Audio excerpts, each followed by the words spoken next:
शंकर के ऊपर आश्रित कर।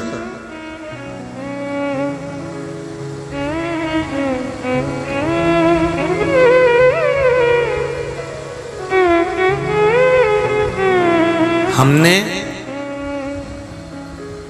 इतनी शिव पुराण की कथा आप लोगों ने श्रवण करी होगी, पर इस व्यासपीठ से कभी हमने ये नहीं कहा होगा कि आप हमारे पास आना तो हम आपका ये रोग मिटा देंगे, आप हमारे पास आना तो हम आपकी ये तकलीफ मिटा देंगे।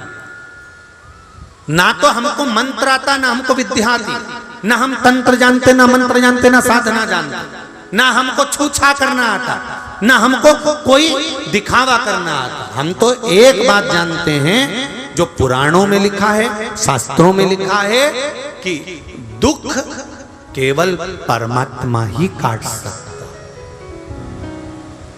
आप उसके दरवाजे जाते रहोगे, एक लोटा जल चढ़ाते रहोगे, या पुराण का कोई उपाय आपने कर लिया और शिव जी के मंदिर में जाकर, हमने ये नहीं कहा कि आप हमारे पास में आओ तो हम दुख मिटेगा, आप हमारे पास पहुंचो तो नहीं, आप बिल्कुल मत आओ। इसलिए आपने देखा होगा कई बार आप लोगों ने अग्रवाल जी को भी फोन करा होगा, क्यों अग्रवाल जी गुरु जी से कम मिलना होगा, तो वो कह रहे हमसे ही नहीं मिले दादा 3 दिन होगा।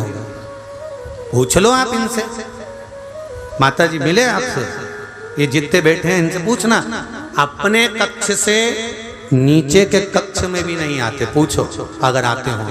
अपना कक्ष और उस कक्ष में भगवत स्मरण, हमारा कल्लू की सेवा, शंकर जी का मूल मंत्र का स्मरण, शालिग्राम जी की सेवा, शिव जी का स्मरण, बस ये चलता रहता है। ब्राह्मण लोग आ जाते हैं, कीर्तन हो जाता है, कुछ साधना हो जाए, अपने अपना भजन करा। पर इनसे भी मिलना नहीं हुआ कि इनने हमसे पूछ लिया हो कि महाराज कैसे, और हमने इनसे पूछ लिया हो क्यों जजमान कैसे, तो ना तो हम इनसे मिले, और ये आते भी हो तो हमको नहीं मालूम हमारा भगवान का भजन भला।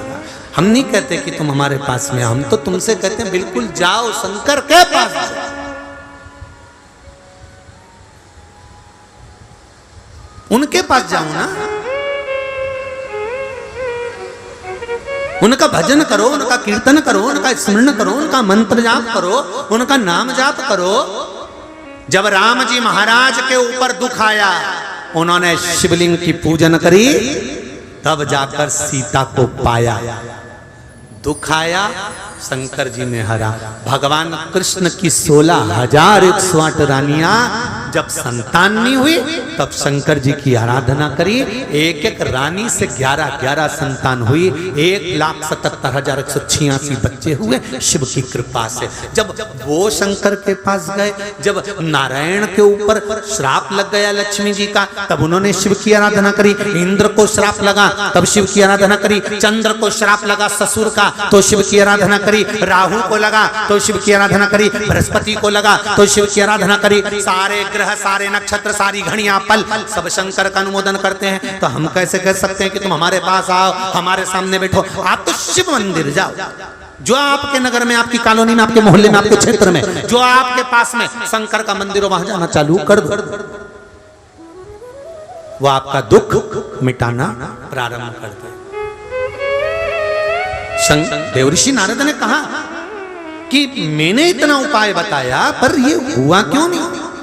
कारण क्या है, क्या हुआ?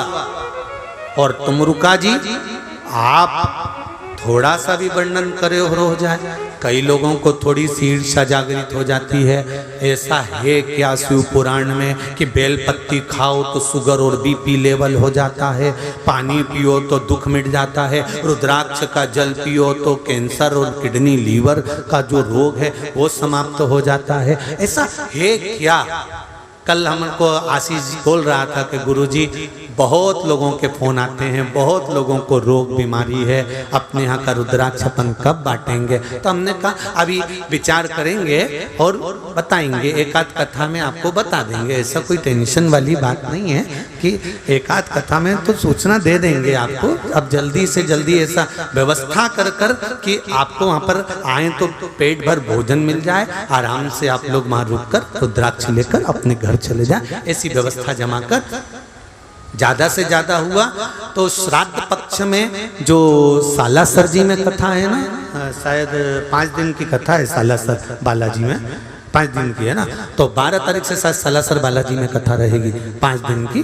तो प्रयास करेंगे उसी में ऐसी सूचना आपको मिल जाए, या श्राद्ध पक्ष में ऐसी सूचना मिल जाए कि रुद्राक्ष आपको प्राप्त। तो हम प्रयास पूरा कर रहे हैं, ऐसा नहीं कि नहीं करें, आप लोगों के लिए पूर्ण प्रयास करेंगे, जितना जल्दी हो सकेगा उसमें आपको सूचना में, पर सूचना आपको व्यासपीठ से मिलेगी। हमारे यहाँ रुद्राक्ष ना पैसे से मिलता है ना किसी तरह, जो भी मिलेगा रुद्राक्ष वो आपको निशुल्क बाबा के द्वार में आओ, कंकर शंकर पे, ना हम कोरियर करते हैं ना भेजते हैं, और ना हम बांटने के लिए किसी को देते हैं कि कोई संस्था को दे दिया वो बांट देगी, या उसको दे दो तो उनकी समाज में बढ़ जाएगा। हमारे यहाँ से कोई रुद्राक्ष किसी संस्था को या समाज को नहीं दिया जाता कि तुम बांटना। हमारे यहाँ तो कंकर शंकर पर आओ, उसकी कंकर शंकर की भूमि में चप्पल उतार कर एक कंकर भी तुम्हारे शरीर में लग गया, एक रुद्राक्ष लेकर जाओ, फिर बाबा का प्रसाद बनकर वो आपके जीवन का कल्याण करे। यही भाव जागृत शिव कथा कर रही है। तुमरुका जी ने कह दिया पार्वती जी को शिव जी नहीं मिले, एक काम करो, पार्वती जी से कह दो उन्होंने जितने जितने जन्म लिए हैं सारे जन्म में उन्होंने तप करा, साधना करी, उपास करा, व्रत करा, पर उन जन्म में उन्होंने हरताली का तीज का व्रत नहीं किया। अब की बार पार्वती से बोल दो कि तेरे प्राण भी नहीं जाएंगे, शिवजी भी अमर, तू भी अमर, पार्वती अखंड सौभाग्य लेकर बैठी रहेगी। अगर भाद्रपद की शुक्ल पक्ष की तृतीया के दिन वो शिव का शिवलिंग का निर्माण कर कर फुलेरा बांध कर पूजन कर लेगी। पार्वती जी को दौड़कर नारद जी का और बता दिया। जैसे ही पार्वती ने सुना, 3 दिन 4 दिन 5 दिन 8 दिन 15 दिन 20 दिन 1-2 महीने पहले पार्वती जी वहां से निकल गई। सुनते ही आंदो भादो का महीना, आंदो शुक्ल पक्ष की तृतीया, और पार्वती जी सीधे पहुंच गई जंगल में अपनी सखी के साथ में, एक गुफा में जाकर रहने लगी। गुफा में रोज, अब पार्वती जी को क्या मालूम कि कौन सी तृतीया को आएगा, तो उन्होंने कहा आज से ही अपन तो शिवलिंग बनाना प्रारंभ करो। पार्वती जी ने शिवलिंग का निर्माण किया। बालू रेत का शिवलिंग बनाती, पूजन करती, बालू रेत का शिवलिंग बनाती, पूजन करती।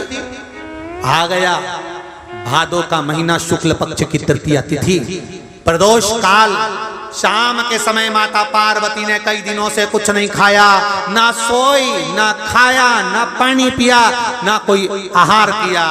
पार्वती मैया शिवलिंग का निर्माण करती है, आंख से आंसुड़ा गिरता है। सखी ने आज पल्लवों से, पत्तों से, फूल से शंकर जी के ऊपर झूमर बांध दिया है, फुलेरा बांध दिया है। पार्वती आज हमको लगता है ये फुलेरा जो बंधा है ना, आज ऐसा लगता है कि तेरे हाथों में हरी हरी चूड़ियां, भर भर चूड़ियां होंगी, तेरे हाथों में मेहंदी लगी होगी, तेरे गले में मंगलसूत्र बंधा होगा। ये फुलेरा नहीं, तेरे पति के साथ तेरा अखंड सौभाग्य का संबंध होगा पार्वती। और उस फुलेरा के नीचे बैठकर माता पार्वती जी ने शिव जी की आराधना, रात भर माता पार्वती शंकर जी की पूजन करती है, शिव की आराधना करती है। बालू रेत के बने हुए शिवलिंग का, मट्टी के बने हुए शिवलिंग का पूजन करती है। ब्रह्म मुहूर्त होता है, पिताजी को भान होता है, पार्वती को लेने के लिए आते हैं और पार्वती को लेकर जाते हैं। तब पार्वती जी का विवाह शिव जी के साथ में पक्का हो जाता है और पार्वती का मंगल विवाह हो रहा है। मंगल विवाह, शिव पार्वती का सुंदर मंगल विवाह हो रहा है। पधार रहे हैं, जोरदार ताली बजाकर स्वागत करें शिव पार्वती के मंगल विवाह का आनंद कल कथा में सुनेंगे।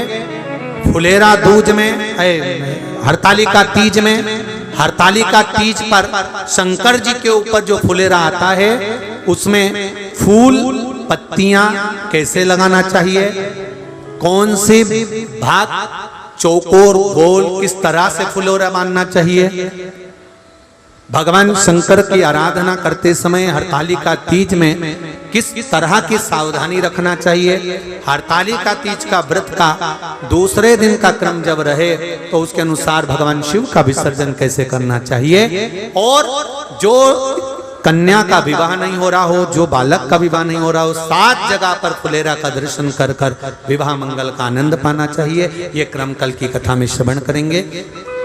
जिस नारी को संतान नहीं होती हो, फुलेरा हरतालिका तीज का जो फुलेरा है, उस हरतालिका तीज के फुलेरे में कौन सी पत्ती बांधी जाती है जिसके बल पर संतान की प्राप्ति होती है, वो अपन स्मरण कथा के माध्यम से कल श्रवण करेंगे। माता पार्वती शिव जी के गले में